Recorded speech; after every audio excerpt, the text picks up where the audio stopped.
Hi students, welcome back in English grammar class. As you know that we have already discussed three types of present tenses. Those were present indefinite, present continuous and present perfect tense. Today we are going to discuss the last tense of present tense, that is present perfect continuous tense. As its name shows, and we have already discussed a little bit detail of it, that such type of actions are discussed in this tense which are perfect. The word perfect in the name shows that the actions which are being completed. Continuous mean that are being actions, those are which are still in progress. Like as you can say that the actions which are continue in present and they are just finished in present. So such type of actions are discussed in present perfect continuous tense. But first have a look at the structure of this tense. How do we make the present perfect continuous tense? The structure of the present perfect continuous tense is that subject plus auxiliary verb plus main verb. Like here we have two helping verbs or two auxiliary verbs in this tense. As you can see, obviously in each and every type of tense, in the start we are having subject, as it is the basic structure of a sentence, subject plus verb plus object. So here we are having subject at the start, then we have a helping verb or auxiliary verb, that is has or have, as it is the helping verb of present perfect tense as well. So we would use that has and have. From that we would take it from present perfect tense, but we would add another auxiliary verb with it, that is been, B-E-N-N. It's pronounced as been, not been. Okay, so this is another helping verb, another auxiliary verb which would be used along with these has and have, been. And then we are having main verb which is ing from our present participle, and as in the name it is mentioned that it is a continuous tense, that's why we have taken this rule from continuous tense, present continuous tense, and we would use ing form in it. So its structure is that subject plus auxiliary verb that are has and have, then we have another auxiliary verb that is been, and then the main verb would be in ing form or base plus ing or present participle. We can also call it present participle. So this is the structure of present perfect continuous tense. Now we would discuss some uses of present perfect continuous tense, that how do we use the present perfect continuous tense in our life. This tense is called the present perfect continuous tense. There is usually a connection with the present or now, as it is having the connection with the current situation, the current point of time. Like as we are having this time, as you are listening and I am delivering the lecture. So at the present time, at the very moment when something is associated with this, so we called it we consider it in present tense because it is still happening, like at the very point, at the moment it is happening.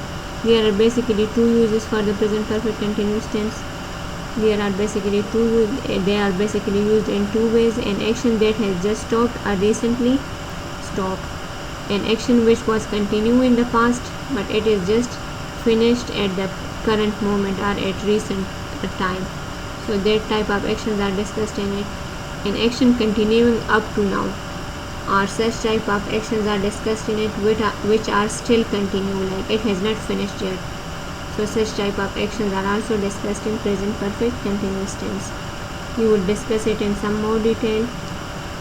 An action that has just stopped or recently stopped, we use the present perfect continuous tense to talk about an action that started in the past and stopped recently. As I have already told you as well, that something which has been started in the past and it is just stopped recently. So we would discuss such action in it. There is usually a result now, like the result has just happened now, or it has just happened at the present moment. That's why we called it present perfect continuous tense. Why? Because the action has been started, it has been continued in the past and it has just recently stopped. So obviously it has an association with present, that's why we consider it a present perfect continuous tense. Like look at the examples. I'm tired because I have been running. So here you can see I'm tired. I'm tired is associated with something that has it is a recent action. And what would be its result? I have been running. Like obviously I have been running, that was a continued process which I was going through. And what is its result? That I am tired now. So the result is in present and the action was in past. As you can see that obviously whenever you are running, so you feel tired. So when you were running, that was associated with past. I have been running, it is associated with past. And what is its result? That I am tired now. Its result is that I am tired now. So such type of actions which are continue in the past, but its result is happening now. It's just finished now. So this type of tenses we consider it in present continuous tense. As you can see in examples, I am tired now because I have been running. So the result is associated with the present moment. Why is the grass wet? Why is the grass wet now? Has it been raining? So obviously when it was been raining, when it has been raining, so what was its result? That the grass is wet now. So the result is associated with the present moment, because at the present time the grass is wet and that action was happened before, like it was raining before, but still we consider it as present perfect continuous tense. Why? Because the action has been started in past and its result is still happening now. You don't understand because you haven't been listening. Like here you can see you don't understand anything now. Why? Because you have not been listening. So it is the result of something which has already been happened in the past, and its result is now that you don't understand anything. So such type of sentences we used present perfect continuous tense for them. Look at its second use. An action continuing up to now. We can consider such type of sentences as well which are still in action, which are still in progress. Not that it's been finished or it's been completed. It's still in progress. Like as you can see, we use the present perfect continuous tense to talk about an action that started in the past and is continuing now. Like the action has been started in the past, but it is still in progress. It has not finished yet. Like as you can see in the example, this is often used with for or since. We use these two conjunctions for them. Those are for or since. So here you can see that how we use these in sentences. I have been reading for 2 hours. Here you can see I have been reading for 2 hours. So it means that 2 hours before I have started reading and still I am reading. So the action which has been started 2 hours before, so that was obviously in past, but it is still in progress. It is still continuing. So that's why we uses the word for it, because I have been reading for 2 hours. As you can see in past tense, what has been happened? Action started in past and action is continuing now in present as well. While with future we have no association here. As you can see some other examples of such type of sentences. I have been reading for 2 hours. It means I am still reading. I haven't stopped reading. We have been studying since 9 o'clock. We are still studying now. How long have you been learning English? You are still learning now. That's why they are asking you that. How long have you been learning English? We have not been smoking, and we are not smoking now.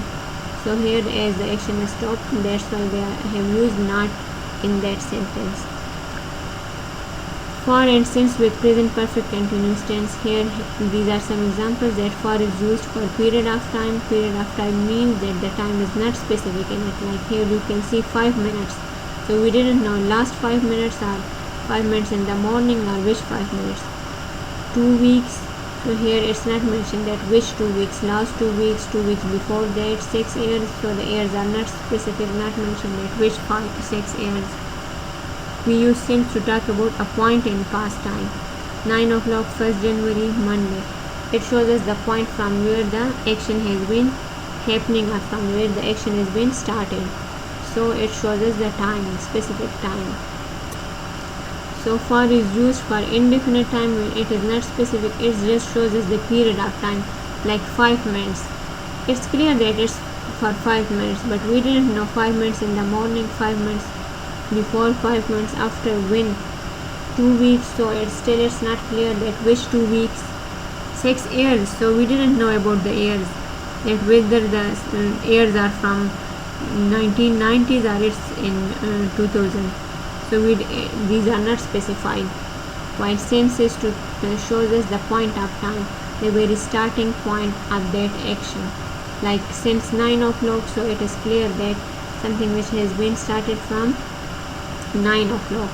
1st January, so it is showing that it is started from 1st January. Here Monday, again it is showing us the specific day that it has been started from Monday. So these are the uses of since and for in these sentences. As you can see in our last slide, we were having these examples. I have been reading for 2 hours. So we didn't know that these 2 hours are in the morning or it is in evening or which time, but they have just given us the period of time that I have been reading for 2 hours. Again, you have been studying since 9 o'clock. So here the time is specific, the time is mentioned to us 9 o'clock. That's why we have used since with it. The starting point has been mentioned. How long have you been learning English?